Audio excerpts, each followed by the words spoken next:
Most people think of vitamin D as just the bone-building sunshine vitamin. But what if I told you it actually acts more like a hormone, sending instructions throughout your body, and being low could quietly affect your energy, mood, immune system, and even long-term health without you even realizing it? Here's the scary part. A lot of people who are low on vitamin D feel totally fine until problems show up years later.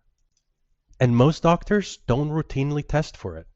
So today, I want to break down why vitamin D matters far beyond bones, how to know if you might be low, and the biggest mistakes people make when supplementing, because this one detail changes everything. Like other hormones, vitamin D carries messages all over the body. One of its main jobs is turning on the process that lets your body absorb calcium from food. Without enough vitamin D, you could consume plenty of calcium, but your body wouldn't know what to do with it. Over time, that can weaken bones. In children, severe deficiency causes rickets, bowed legs, and bone deformities. In adults, it can lead to osteomalacia, higher fracture risk, and chronic bone pain.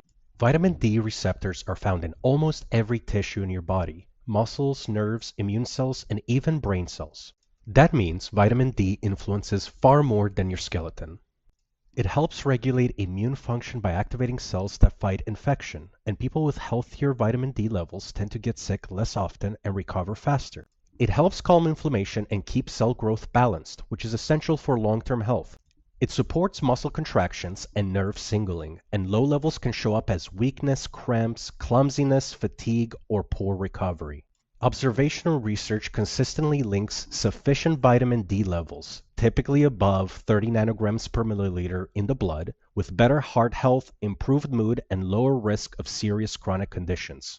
So when we talk about vitamin D, we're really talking about giving your bones, immune system, muscle, brain, and many other systems the green light to function properly. So here's a quick question. Have you ever had your vitamin D levels checked with a blood test? If not, keep watching, because that matters more than most people realize. Let's recap what vitamin D actually does in your body. It allows your intestines to absorb calcium, the building block of stronger bones and teeth. Without enough vitamin D, even calcium-rich diets won't fully protect your bone strength. Vitamin D acts like an immune amplifier, helping your body mount a stronger defense against viruses and bacteria. Research repeatedly shows higher vitamin D status is linked to fewer infections and milder illnesses. It also improves muscle contraction and neuromuscular communication. Low levels are linked to weakness, soreness, and increased fall risk, especially as we age. Large reviews suggest that maintaining sufficient vitamin D levels is associated with lower risk of heart disease, diabetes, stroke, and other leading causes of death. It's not a cure-all, but deficiency quietly stacks the odds against you. If you've ever noticed better mood or energy after being in the sun or taking vitamin D, that's not placebo, that's physiology. Let me know in the comments if you've noticed a difference after a day out in the sun or after taking a vitamin D supplement. There are only 3 meaningful sources of vitamin D, and most people fall short in all of them. Sunlight allows your body to make vitamin D3 when UVB rays hit your skin. But this depends heavily on where you live, the season, your skin tone, and your age. In winter or northern latitudes, your skin may make almost none, even on sunny days. Darker skin blocks more UVB, older skin produces less vitamin D, and sunscreen or covering up stops production entirely. Though protecting your skin from burning is still important. The goal is short, sensible exposure without burning. Food isn't much help either. Very few foods naturally contain vitamin D. Fatty fish like salmon, sardines, mackerel, and tuna are the best sources. Egg yolks and beef liver contain smaller amounts, however. Many foods are fortified, such as milk, plant milk, cereal, and yogurt, but even then, diet alone rarely gets people to optimal levels. Vitamin D3, also called cholecalciferol, is the same form your skin makes and raises blood levels more effectively than vitamin D2. For many people, especially in winter or with indoor lifestyles, supplementation is the most reliable way to maintain healthy levels. Out of curiosity, do you rely more on sunlight, food, or supplements for your vitamin D? Comment below. Current guidelines suggest about 600 to 800 IU per day of vitamin D for adults, which is enough to prevent severe deficiency and bone disease.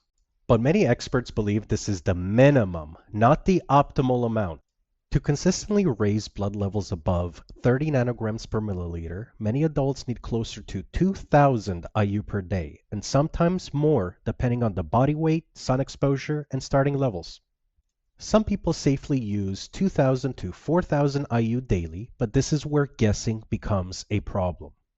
Vitamin D is fat soluble, and taking too much can cause calcium levels to rise dangerously.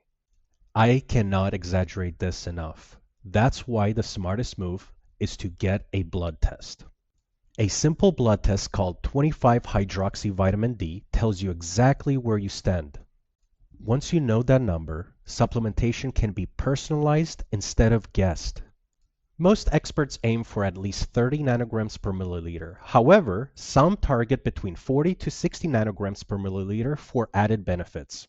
Vitamin D deficiency is extremely common, affecting roughly 1 billion people worldwide. You can still feel fine while deficiency quietly affects your long-term health, which is why testing matters. Now here's the piece most people never hear about. Vitamin D increases calcium absorption, but vitamin K2 tells calcium where to go. Think of vitamin D as turning on the faucet and vitamin K2 as directing the flow. Vitamin K2 activates proteins that move calcium into bones and teeth and keep it out of arteries and soft tissues. Without enough K2, higher calcium absorption may raise the risk of arterial calcification over time. Pairing vitamin D3 with vitamin K2 helps strengthen bones while protecting cardiovascular health. Vitamin K2 deserves its own deep dive, and we'll be doing that in an upcoming video. Now, here are the key takeaways. Don't guess, get tested. Aim for sensible sun exposure without burning. Eat vitamin D-rich foods and fortified foods when you can. Supplement wisely with vitamin D3 if needed.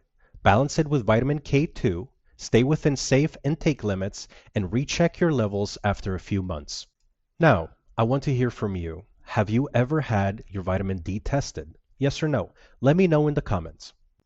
And if you've increased your vitamin D, did you notice changes in your energy, mood, or immunity? If this video helped you, hit the like button and subscribe for more deep dive health content, including the upcoming vitamin K2 breakdown.